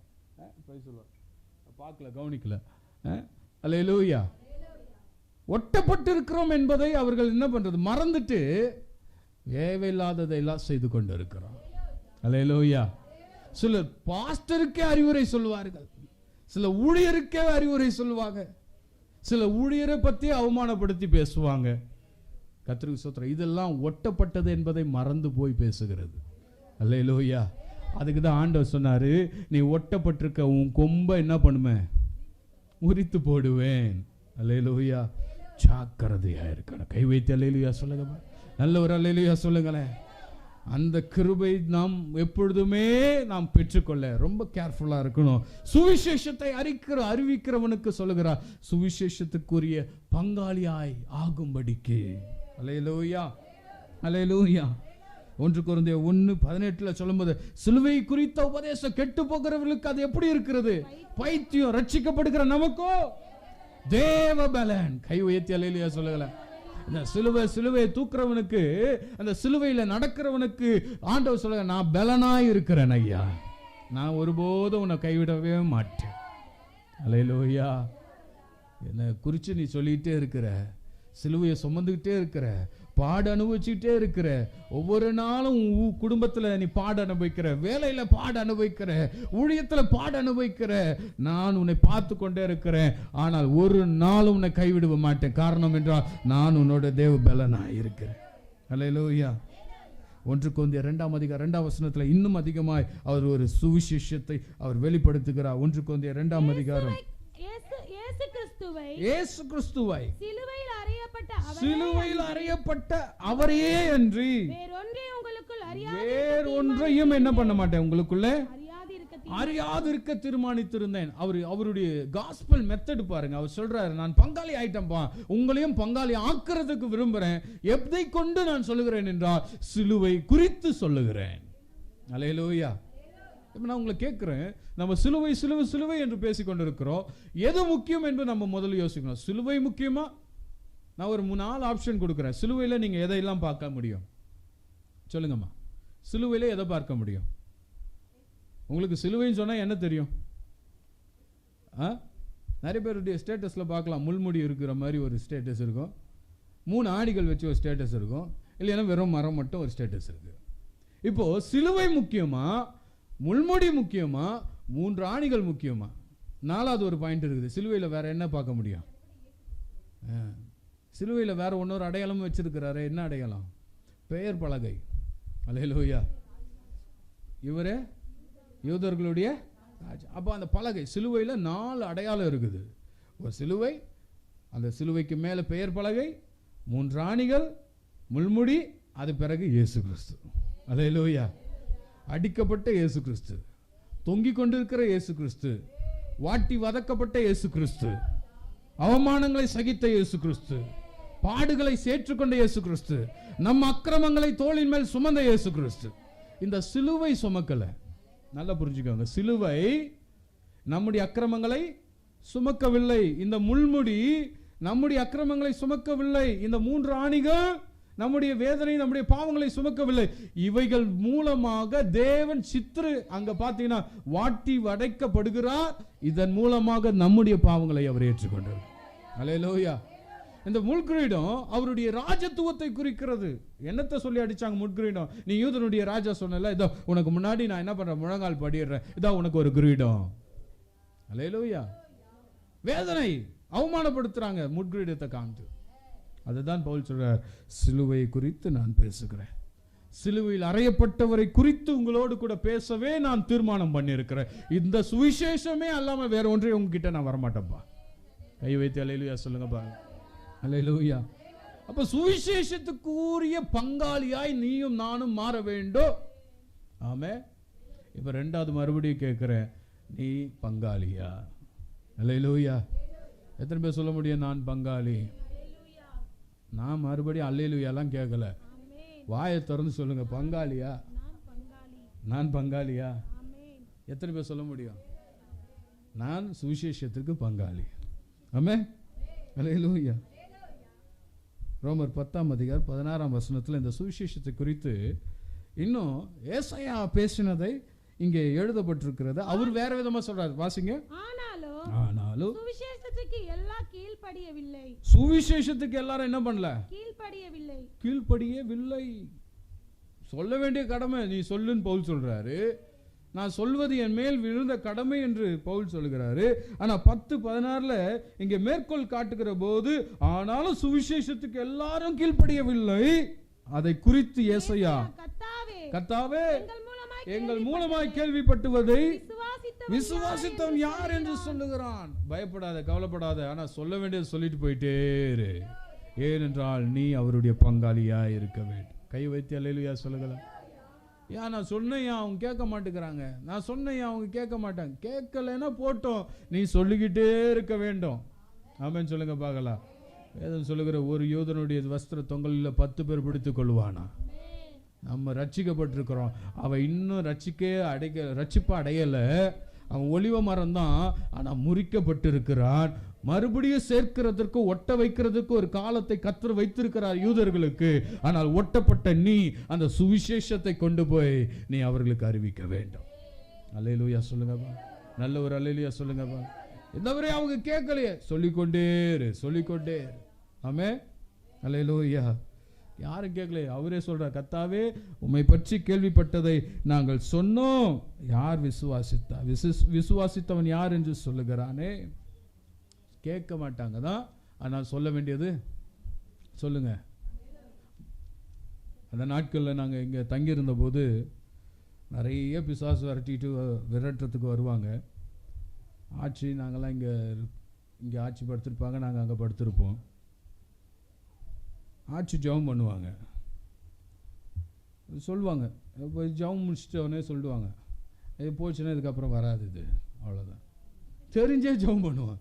அப்போ நான் கேட்பேன், தெரிஞ்சே எதுக்கு ஜெபம் பண்ணுறீங்க? அதுங்க எங்கன்னா போய் சுத்தட்டும், வேணாம் போட்டோம், வந்துடுச்சு ஜெபம். தெரிஞ்சே சொல்லுவாங்க. பேயை விரட்டுவாங்க, பிசாசு விரட்டுவாங்க. இன்றைக்கி அங்கே கற்றுக்கிட்டதுனால இன்றைக்கி நிறைய பேயை நானும் விரட்டுறேன். கிருபையா, ஆண்டு கிருபையா ஊழியத்தில் போய் தெரிஞ்சே சொல்கிறது. அதுதான் சுவிசேஷத்தை சொல்லு. கேட்டாலும் கேட்கலையானு வந்தா வரட்டும், வராட்டி போய் ஒரு நாள் ஆண்டவர் வச்சிருக்கிறார் அவங்கள. அல்லேலூயா. நிறைய காரியங்களை அந்த நாட்களில் இங்கே இருந்ததுனால கற்றுக்கொள்ள கிருபை செய்தார். பாஸ்டர்கிட்ட பிரசங்கம் ஒரு நாளும் நான் பைபிள் காலேஜ் போயிட்டு வந்தீங்க, நான் சங்கீத தியானம்லாம் பண்ணதே கிடையாது. வேற பேருக்கோ பாய் போடுவோம், பாஸ்டர் பிரசங்கம் பண்ணுறதை கீழே உட்காந்து மகப் பண்ணுவேன். அவர் பேசுகிற மாதிரியே பேசிக்கிட்டே இருப்பேன். இப்போவும் பல இடங்களில் போனால் நான் பேசினா நிறைய பேர் சொல்லுவாங்க, அவர் பையனா நீங்கள் அப்படின்னு கேட்பாங்க. ஆமாம், நான் அவர் பையன் தான் சொல்லுவேன். நிறைய இடத்துல குழப்பத்தை உருவாக்கியிருக்கிறேன். கர்த்தருக்கு ஸ்தோத்திரம். நான் இங்கே இருக்கும்போது ஆட்சியை கேட்பாங்க நிறைய பேர், என்ன உங்கள் பையனான்னுவாங்க. அவங்களும் ஆமான்னு தான் சொல்லுவாங்க. அப்போ அல்லேலூயா, கற்றுக்கொண்டது. அல்லேலூயா. அதனால் எல்லாருக்கும் சுவிசேஷம் சொல்லணும். அவங்க கேட்கலையே அப்படிலாம் நம்ம என்ன பண்ணக்கூடாது, பேசக்கூடாது. ரொம்ப அதே போல் நான் பெரிய ஆளுன்றது எண்ணம் நமக்குள்ளே ஒரு நாளும் வரக்கூடாது. நீ ஒட்டப்பட்டவன்றதை நான் மறக்கவே கூடாது. சொல்லுங்க ராமே, நீ ஒட்டப்பட்டு இருக்கிற, அந்த வேருக்கும் சாருக்கும் நீ பங்காளியாக இருக்கிற. அல்லேலூயா. நம்ம சுபாவத்தை குறித்து பைபிள் சொல்லுது, நீ நல்ல சுபாவம் உள்ளவன் அல்ல. முறிக்கப்பட்டதை குறித்து சொல்கிறது, நல்ல சுபாவம் உள்ள ஒலிவ மரம். ஆனால் என்னையும் உன்னையும் நல்லவனாக, நல்ல கனி நேர்த்தியாய் தேவன் என்ன பண்ணியிருக்கிறார், உண்டாக்கி இருக்கிறார். கை வைத்து ஆமென் சொல்லுங்க. அல்லேலூயா. இங்கே பார்க்கிறோம், அந்த சிலுவை குறித்து அவர் பேசுகிற பங்காளி. நீ சிலுவை குறித்து சுவிசேஷத்தை கொண்டு போகிற ஒரு பங்காளியாய் நீ மாற வேண்டும். கை வைத்து ஆமென். அல்லேலூயா. நல்லா சொல்லிடுங்க பார்க்கலாம், நல்லா சத்தமாக சொல்லுங்க பார்க்கலாம். 1 கொரிந்தியர் 9:23 வாசிக்கலாமா? 1 கொரிந்தியர் 9:23. சுவிசேஷத்தில் நான் உடன் பங்காளியாய் இருக்கும்படிக்கு, சுவிசேஷத்திற்கு உடன் பங்காளியாய் இருக்கும்படிக்கு அது நிமித்தமே இப்படி செய்கிறேன். என்ன செய்கிறேன்? வாசிங்க. பந்தய சாலையில் ஓடுகிற எல்லாரும் ஓடுவார்கள், ஆகிலும் ஒருவனே என்ன பண்ணுவான்? பெறுவான். ஆமென் சொல்லுங்க பாக்கலாம். பந்தய பேரில் எல்லாரும் ஓடிக்கிட்டே இருக்கிறாங்க. ரேஸ் ஒலிம்பிக்கில் ஓடுறாங்க எல்லாரும். 10 பேர் நிற்கிறாங்க லைனாக, இப்படி நிற்க வச்சுருவாங்க. ஒரு கன் எடுத்து ஷூட் பண்ணுவான். ரெடி ஸ்டார்ட் கோ அப்படின்னோடனே எல்லாம் ஓடுவாங்க. ஆனால் 1 2 3ன்ட்டு அங்கே ஒரு கொடியை வச்சுருப்பான். யார் அதிகமாக ஓடினார்களோ அவங்க தான் ஃபஸ்ட்டு. அல்லேலூயா. இந்த 10ஆவதா ஓடி வந்துட்டு ஏன் முதல் வந்தானே அவனுக்கு மட்டும் ப்ரைஸ் கொடுத்தீங்க, ஏன் எனக்கு கொடுக்கலன்னு அழுதா அது கணக்கு கிடையாது. நீ நல்லா ஓடி வந்திருந்தேன்னா உனக்கு என்ன பண்ணியிருப்பேன், பரிசு கொடுத்துருப்பேன். நீ அவங்கள கேள்வி கேட்காத. நீ ஓடினது சரியில்லை, நீ சுவிசேஷம் கொண்டு போனது சரியில்லை, நீ ஜெபித்தது சரியில்லை, நீ ஆண்டவர் தேடினது போல நீ என்ன பண்ணலை, நீ மாறலை, ஓடலை. அல்லேலூயா. பந்தய சாலையில் எல்லாரும் என்ன பண்ணுறாங்களாம், ஓடுகிறார்கள். அல்லேலூயா. ஒருவனே பந்தயத்தை என்ன பண்ண முடியும்? அப்போ யார் அந்த பந்தயத்தை பெற்றுக்கொள்ள ஓடுகிறோமோ அவர்களுக்கு அந்த கிருபை. அல்லேலூயா. நல்ல ஒரு அல்லேலூயா சொல்லுங்களேன். அல்லேலூயா. சரி, கர்த்தர் நாமத்துக்கு மகிமை உண்டாகட்டும். முதல் காரியம் என்ன சொன்னேன்? எதுக்கு பங்காளி? சீக்கிரம் சொல்லுங்களேன். ஒலிவ மரத்து வேருக்கும் சாரத்துக்கும் பங்காளி ஆயிரு. ரெண்டாவது, சுவிசேஷத்துக்கு உடன் பங்காளியாயிரு. மூன்றாவது வாசிப்போம். எபிரேயர் 10ஆம் அதிகாரம் 33ஆம் வசனம். நிந்தைகளாலும் உபத்திரவங்களாலும் நீங்கள் வேடிக்கையாக்கப்பட்டதும் அல்லாமல் அப்படி நடத்தப்பட்டவர்களுக்கு பங்காளிகளும் ஆனீர்கள். அப்படி நடத்தப்பட்டவர்களுக்கு எப்படி இருக்கிறீங்க? பங்காளிகளானீர்கள். இங்க எபிரேயர் ஆக்கியம் சொல்றாரு, நீங்கள் வேடிக்கையாக்கப்பட்டவர்களுமா இருந்தீர்கள். அது மாத்திரம் இல்ல, நிந்தையிலும் உபத்திரவத்திலும், வாசிங்கம்மா மறுபடியும், நிந்தைகளாலும் உபத்திரங்களாலும் நீங்கள் வேடிக்கையாக்கப்பட்டதும் அல்லாமல் அப்படி நடத்தப்பட்டவர்களுக்கு பங்காளிகளாக இருக்கிறீர்கள். அல்லேலூயா. இந்த நாட்கள்ல எத்தனையோ உபத்திரத்தின் வழியாக கிறிஸ்து அறிவிக்கப்பட்டார். அல்லேலூயா.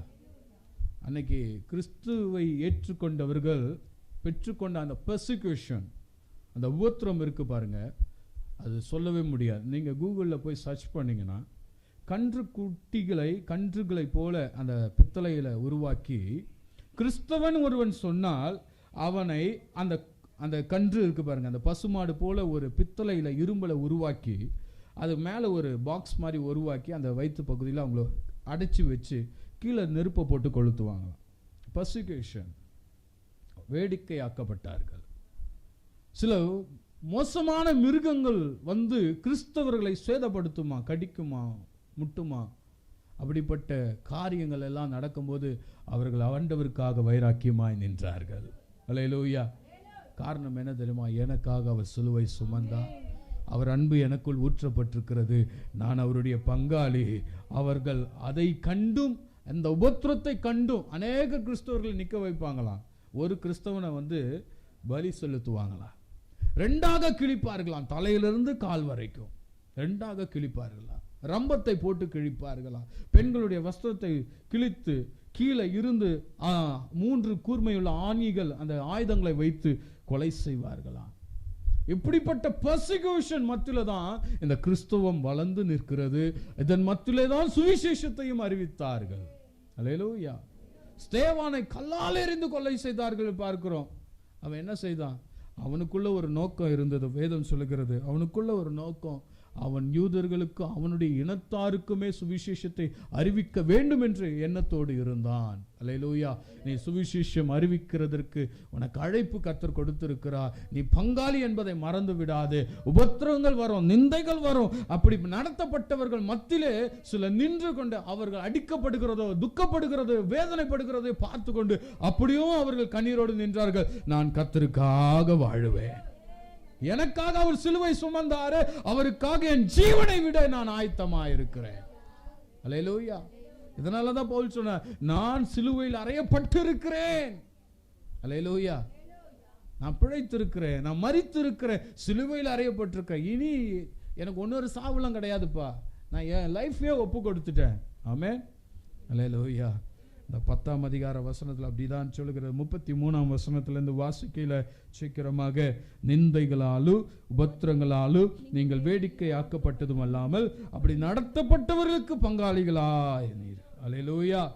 நான் கட்டப்பட்டிருக்கையில் நீங்கள் என்னை குறித்து பரிதபித்ததும் அன்றி பரலோகத்தில் அதிக மேன்மையும் நிலையுள்ளதுமான சுதந்திரம் உங்களுக்கு உண்டென்று அறிந்து உங்கள் ஆஸ்திகளையும் சந்தோஷமா என்ன பண்ணீங்க? கொள்ளையிட கொடுத்தீர்கள். அல்லேலூயா. அப்படி நாம் சுவிசேஷத்துக்கு ஆயத்தமாகணும். உபத்திரத்துல பங்காளிகளாக இருக்கிறோம். இந்த தேவன் நமக்கு அப்படிப்பட்ட உறவை கொடுத்திருக்கிறார். அல்லேலூயா. அவர் சிலுவையில தொங்கட்டம்பா, அவர் அடிக்கப்பட்ட, நான் சிலுவையில இருக்க மாட்டேன், நான் சிலுவையை சுமக்க மாட்டேன்னு சொல்லுகிறது கிறிஸ்தவர்கள் அல்ல. அந்த பாடுகளின் வழியாய் நடந்து வராதவர்கள் கிறிஸ்தவர்கள் அல்ல. நம்ம நினைச்சிட்டு இருக்கிறோம் சிலுவையை தூக்கிட்டு போனா பஞ்சு மேத்தை போட்டிருப்பாங்கன்னு ஈஸியா நடந்து போலாம்னு நினைக்கிறோம். அப்படியெல்லாம் கிடையாதுங்க. அல்லேலூயா. நம் பொறுமையோடு நிதானமோடு நாம் ஆண்டவரை நோக்கி இலக்கை நோக்கி ஓட வேண்டும். கைவத்தி அல்லேலூயா சொல்லுங்க பாரு. உபத்திரத்துக்கு நீ பங்காளியாயிரு. மூன்றாவது காரியம், உபத்திரத்துக்கு நீ எப்படி இருக்கணும்? பங்காளியாயிரு. அதுக்கு தான் ஆண்டவர் சொன்னார், அழகா சொல்லிட்டார், உன் சிலுவையை தூக்கிட்டு வா. ஏன் சிலுவையை நீ தூக்காதப்ப, நானே தூக்கிறேன், நீங்க என்ன பண்ணுங்க சொல்லுங்க பார்க்கலாம். உன் சிலுவையை நீ தூக்கி கொண்டு வா. அல்லேலூயா. ஒவ்வொரு நாளும் அந்த சிலுவையை சுமக்கணும். அந்த போராட்டம் உண்டு, அந்த உபத்திரவம் உண்டு. ஆனாலும் திடன் கொள்ளுங்கள், நான் உலகத்தை என்ன பண்ணேன்னு சொல்றாரு, ஜெயித்தேன். அல்லேலூயா. அப்ப அந்த நிந்தனைகள் உபத்திரத்துக்கு நீ பங்காளியா இருக்க வேண்டும். அல்லேலூயா. எபிரேயர் 11:37 வாசிக்கிற போது, சீக்கிரமாய் வருகிறவர் இன்னும் கொஞ்ச காலத்துல வருவார். அப்படியா இருக்கு. 37 கல்லெறி உண்டார்கள். எப்படி அறுப்புண்டார்கள்? வாளால் அறுப்புண்டார்கள். பரீட்சை பார்க்கப்பட்டார்கள். பட்டயத்தினால வெட்டப்பட்டு மரித்தார்கள். அல்லேலூயா. வசனம் சொல்லுகிறது, அவர்கள் எப்படி நிந்திக்கப்பட்டார்கள், எப்படி அடிக்கப்பட்டார்கள், எப்படி ஒப்பு கொடுக்கப்பட்டார்கள் என்று வேத வசனம் நமக்கு காண்பிக்க. பட்டயத்தினால் வெட்டப்பட்டு மரித்தார்கள். செம்மறியாட்டு தோள்களை வெள்ளாட்டு தோள்களையும் போர்த்து கொண்டு திரிந்து குறைவையும் உபத்திரவத்தையும் துன்பத்தையும் அனுபவித்தார்கள். அல்லேலூயா. இந்த பங்காளியா நீ இருக்கணும்னா இந்த உபத்திரத்தை எல்லாம் நீ என்ன பண்ணக்கூடாது, அதை சகிக்க கற்றுக்கொள்ள வேண்டும். அல்லேலூயா. அன்னைக்கு பவுலும் பேதுருவும் அந்திரேயா தோமா, இந்த 12 சீஷர்கள், இங்க தோமா வந்து இரத்த சாட்சியாக மரித்தா. ஒவ்வொருவரையும் எக்ஸ் வடிவத்தில் வைத்து அவரை சிலுவையில் அறைந்தார். தலைக்கீழாக வைத்து ஒருவனை அறைந்தார்கள். ஒருவனுடைய சரீரத்தின் தோள்களை உரிந்து அவனை இரத்த காயத்தோடு சிலுவையில் அறைந்தார்கள். ஒருவன் சொல்லுகிறான் விசேஷமாய், வெளிப்படுத்தின விசேஷம் 1:9 அவர் சொல்லும் போது யோவான் சொல்லுகிறார், வாசிக்கலாம். வெளிப்படுத்தின விசேஷம் 1:9, உங்கள் சகோதரனும் இயேசு கிறிஸ்துவின் நிமித்தம் வருகிற உபத்திரவத்திற்கும், இயேசு கிறிஸ்துவால் வருகிற உபத்திரவத்திற்கும், அவருடைய ராஜ்யத்திற்கும், அவருடைய பொறுமைக்கும், உங்கள் உடன் பங்காளிகளுமாய் இருக்கிற யோவானாகிய நான் எப்படி இருக்கிறேன்? தேவ வசனத்தின் நிமித்தமும் இயேசு கிறிஸ்துவை பற்றிய சாட்சியின் நிமித்தமும் பத்மு என்னும் தீவிலே இருந்தேன். அல்லேலூயா. இவரை தூக்கிட்டு போய் பத்மு தீவில் வச்சிட்டாங்க. ஏன்னா இவரை தூக்கி எண்ணெய் கடாயில போட்டு வருகிறாங்க. ஆனா இவருக்கு ஒன்றும் சேதம் இல்லை. இவரை என்ன பண்ணாலும் இவரை சாகடிக்க முடியல. அவ்வளோ உபத்திரம், வேதனை. ஆனா இவர் சொல்லுகிறார், இயேசு கிறிஸ்துவை பற்றிய சாட்சி நிமித்தமும் இயேசு கிறிஸ்துவ நிமித்தம் வருகிற உபத்திரத்திற்கும் அவருடைய ராஜ்யத்திற்காகவோ பொறுமைக்கும் நான் உடன் பங்காளனுமாய் இருக்கிறேன். அல்லேலூயா. நீங்க இயேசுவை ஏற்றுக்கொண்டதால உங்க குடும்பத்துல நிறைய பேர் உன்னை தள்ளி வைப்பாங்க, உன்னை உபத்திரப்படுத்துவாங்க. உனக்கும் உன்னுடைய குடும்பத்துக்கும் சொந்த பந்தங்களுக்கும் எந்தவித ஐக்கியம் இல்லை என்று சொல்லுவார்கள். ஒருவேளை சாப்பாடு கொடுக்க மாட்டாங்க, தண்ணி கொடுக்க மாட்டாங்க, வஸ்திரம் கொடுக்க மாட்டாங்க, உன்னை தள்ளி வைப்பார்கள். ஆனாலும் இந்த உபத்திரத்தை சகிக்கிறவன் தேவ ராஜ்யத்துக்கு பங்குள்ளவனாய் இருக்கிறான். கை வைத்து அல்லேலூயா சொல்லுங்க பாரு. ஐயோ இவங்க வெள்ளை துணி போட்டுட்டு போறாங்க, நீ என் ஜாதி இல்லப்பா, நீ ஏன் இப்படி போயிட்டேன்வாங்க. ஆனால் அதை சகிக்கிறவனுக்கு தான் ராஜ்யம். கை வைத்து அல்லேலூயா சொல்லுங்க. அவருடைய பங்காளியானவன் நான் பத்மு தீவிலே இருந்தேன். காரணம் என்ன? இயேசு கிறிஸ்துவுக்காக. அல்லேலூயா. அவருக்காக பாடுகளை சகிப்போமானால் அவரோடு கூட ஆளுகை செய்வோம் என்று வேதம் சொல்லுகிறது. 2 தீமோத்தேயுல வாசிக்கிற போது கடைசியாக நான் சொல்லி முடிக்கிறேன். 2 தீமோத்தேயு 2:12 அவரோடு கூட பாடுகளை சகித்தோமானால் அவரோடு கூட ஆளுகை என்ன பண்ணுவோம்? நாமும் அவருடைய செய்வோம். நாம் அவரை மறுதலித்தால் அவரு நம்ம என்ன பண்ணுவாராம்? அப்ப யாரெல்லாம் ஆண்டவரை மறுதலிக்க போறீங்க? பேதுரு சொல்லுகிறார், இன்னைக்கு சேவல் கூவுறதுக்குள்ள அவன் சொல்றான், ஆண்டவரே உம்மோட மரிப்பேன். ஆண்டவரே என்னன்னா அப்படிலாம் சொல்லாதீங்க, நான் அப்படி இருப்பேன். இங்கே நிறைய பேர் அப்படி தான் சொன்னாங்க. நான் இருந்த காலத்தில் ஆட்சி கூட இருக்கும்போது, ஆச்சு நான் உங்கள் கூட பர்ஸை தூக்குவேன், பேக்கை தூக்குவேன், எண்ணெய் தூக்குவேன், வருவேன் ஆச்சு அப்படிலாம் அந்த நாட்களில் சொல்லுவாங்க. நானும் கேட்டு சிரிச்சிட்டு தான் இருப்பேன். கர்த்தருக்கு ஸ்தோத்திரம். அல்லேலூயா. ஆசிரியடியாக அப்படி தான் சொல்லுவாங்க. சொன்னவங்கலாம் எங்கே இருக்கிறாங்கன்னு தெரியல. அது சொல்லாதீங்க, இருந்து காட்டணும். அல்லேலூயா. தூக்குறேன்னு சொல்லக்கூடாது, தூக்கி காட்டணும். ஆமென் சொல்லுங்க பால. அல்லேலூயா. நான் ஓடுறேன்னு சொல்லக்கூடாது, ஓடி காட்டணும். அல்லேலூயா. வெள்ளிக்கிழமை ஜபத்தில் நின்று காட்டணும், உபவாச ஜபத்தில் நின்று காட்டணும். ஆமென். அல்லேலூயா. வரமாட்டேங்குது. நல்ல ஒரு ஆமென் சொல்லுங்களேன். இருக்கிறீங்களா? என் நேரம் முடிய போகுது, இன்னும் நிறையா இருக்குது. அல்லேலூயா. இருக்கிறீங்களா? இருக்கிறீங்களா? ஆமாம், இருந்து காட்டணும், நிற்கணும். பத்மு தீவில் நிற்கிறார் அவர் ஒருத்தர். பத்மு தீவில் இருக்கிற அவங்களெல்லாம் தூக்கி நம்மளெல்லாம் தூக்கி ஒரு தீவில் போட்டால் நிற்போமா? அத்தனை சோத்திரம். சுனாமி வந்ததுங்க, நாங்கள் இங்கே இருக்கிறோம். ஆட்சி சொல்கிறாங்க, எஸ்தரக்கா அங்கே சர்ச்சை நடத்துகிறாங்க. ஓடுறான் வினோத்தை, ஓடு ஓடுன்றாங்க சைக்கிள் எடுத்து. அங்கே தான் சுனாமி. சுனாமினா என்னன்னு தெரியாது, அலை வருது. அங்கே போனால் அடிச்சு தண்ணி வருது, பாதியிலே ஓடி வரும். திருப்பியும் சொல்கிறாங்க, வந்தாலும் ஒன்றாவது நீ போ அப்படின்றாங்க. எனக்கு நீந்தவும் தெரியாது, ஒன்று ஓடு எஸ்தராக்கா வீட்டுக்கு. அங்கே போனால் அதோட வேற ஒரு கூத்து நடக்குது. ஐயா இருக்கிறார், அமித்ராஜ் ஐயா. அவர் எல்லா விசுவாசிகளை கூப்பிட்டு, தண்ணி ஏற்கனவே சபையில் இவ்வளோ தூரம் தண்ணி, பாயெல்லாம் போட்டு ஃபுல்லாக செம்மு, அந்த செம்மண் இருக்குது. ஆமோஸ்லாம் சின்ன சின்ன பையன், ஆமணி எல்லாரும்.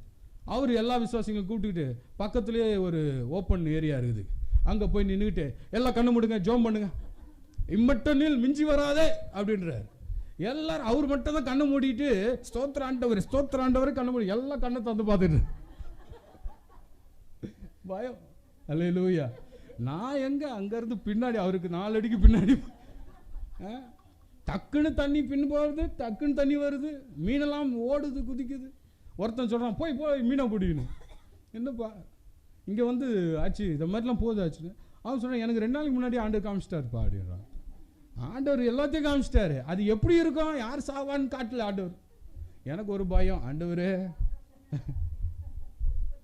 ஆமாம் ஆமாம் சொன்னீங்க, கொசுவத்தி போல காட்டினாரு, நிறைய காட்டினாரு, அலைகள் படகெல்லாம் போது வருதுலாம் காட்டினார். எங்கே செவுத்த பார்த்து சொல்லுவாங்க. நமக்கு ஒரு புது அனுபவம் இல்லையா? அன்றைக்கி 16 வயசாச்சே. எல்லாம் 40 வயசில் ஆண்டுகிட்டு இருக்கிறவங்களாம் ஓடி போனாலும் மாட்டினாலும் பிரச்சனை இல்லை. 16 வயசாச்சே. அத்தனை சோத்திரம். செய்தா ஊழியத்துக்கு தான் செய்வேன், 10வது முடிச்சுட்டு ஃபெயில் ஆகிட்டு நேராக ஓடி வந்து உட்காந்துக்கிட்டேன், ஒழிச்சுக்கிட்டேன். அத்தனை சோத்திரம். வடிகட்டினும் முட்டாள் நான், பயந்தாங்கோலி. அல்லேலூயா. எப்படியோ ஆண்டவர் பாஸ்டர்மா ஆட்சி சேர்த்து எனக்கு கரை சேர்த்துட்டாங்க. அல்லேலூயா. கீழே தான் இருப்போம், மேலே தண்ணி எடுத்துகிட்டு வந்து வைக்கணும். பாஸ்டர் அமாவாசை ஜபம் முடிச்சோன்னு சொல்லுவார். ஒரு அக்கா வரம் பக்கத்தில், இப்போ அந்த அக்கா வரதில்லை. வினோத்தை போய் அவரை விட்டு வாங்குவாங்க. நான் என்ன பெரிய தைரியசாலி மாதிரி, அக்கா வாக்கா போய் அப்படி விட்டுட்டு துண்டை காணும் துணியை காணும் ஓடியும். அந்த அக்கா மேலே போய் ஒரு ஜன்னலுக்குள்ளே நின்று கை காட்டான், போயிட்டு வா வினோத்தை அப்படின்னு. அல்லேலூயா. அல்லேலூயா. எல்லா பாடங்கள் தான். கர்த்தருக்கு ஸ்தோத்திரம். அல்லேலூயா. நிற்கணும். ஆமென் சொல்லுங்க பார்க்கலாம். நிற்க வேண்டும். பத்மு தீவிலே நின்றான், பாடுகளிலே நின்றான், உபத்திரத்திலே நின்றான். நீங்களும் நிற்கணும். ஆமென் சொல்லுங்க பார்க்கலாம். அவர்களுக்கு தான் ஆண்டவர் அவருடைய மகிமையை வெளிப்படுத்துவார். நல்ல கையை உயர்த்தி ஒரு அல்லேலூயா சொல்லுங்களேன். அல்லேலூயா. 1 பேதுரு 4:13 வாசிங்க, அப்புறம் எழுதி வச்சுக்கோங்க. அவருடைய பாடுகளுக்கு நீ பங்காளி ஆனால் அதற்காக சந்தோஷமாயிரு. 1 பேதுரு 5:1 வாசிக்கும் போது அவருடைய வெளிப்படும் மகிமைக்கு நீ பங்காளியாக இருக்கிறார். அல்லேலூயா. அவருடைய மகிமைக்கு கர்த்தர் வாய்ப்பு கொடுப்பாரானால் அடுத்த முறை இவைகளை குறித்து பேச கர்த்தர் கிருபை செய்வாரானால் நான் பேசுகிறேன். அல்லேலூயா. அதனால் அந்த உபத்திரத்தை எது வந்தாலும் சரி சகிக்கணும்.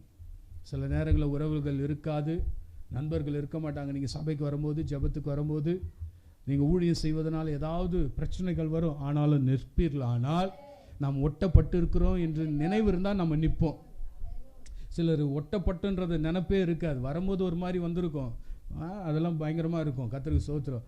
அப்புறம் ஒட்டப்பட்டிருக்கிறோன்ற உணர்வு வந்து கொஞ்ச நாள் நல்லா இருக்கும். அப்புறம் நம்ம ஒட்டப்பட்டுன்றதே மறந்து போய் தலைக்கெல்லாம் மாறி போய் கர்த்தருக்கு ஸ்தோத்திரம் அது வேறு மாதிரி ஆகிடும். அப்போ தான் அது பிரச்சனையாகுது. அதுதான் ஆண்டவர் சொல்கிறார், நீ எச்சரிக்கையாக இரு, பயந்துரு, நீ பங்காளி தான், ஆனால் எல்லாவற்றிலும் நிதானமாயிரு.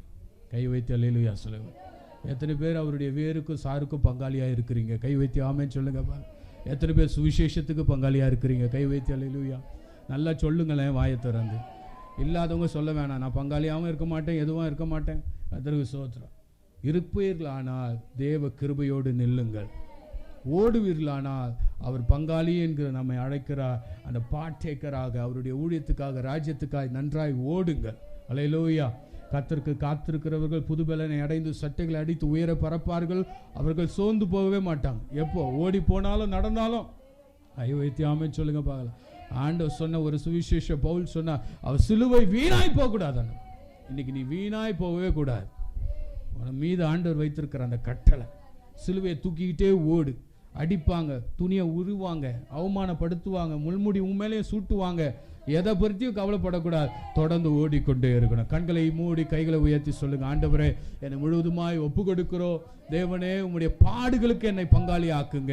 உம்முடைய மகிமை வெளிப்படுகிற போது அதற்கு என்னை பங்காளியாய் வைக்கிறதுக்காய் ஸ்தோத்திரம். பேதுரு விதமாய் அதை சொல்லி மேம்படுத்துகிறார். யோவான் விதமாய் சொல்லி ஆண்டவரே தன்னுடைய வேதனையை வெளிப்படுத்துகிறார். இன்னைக்கு நீங்க சொல்லி இருக்கிறீங்க, அப்படிப்பட்ட வேதனைகள் வந்தாலும் உம்முடைய ராஜ்யத்துக்காக, உம்முடைய சுவிசேஷத்துக்காக அந்த கஷ்டங்களை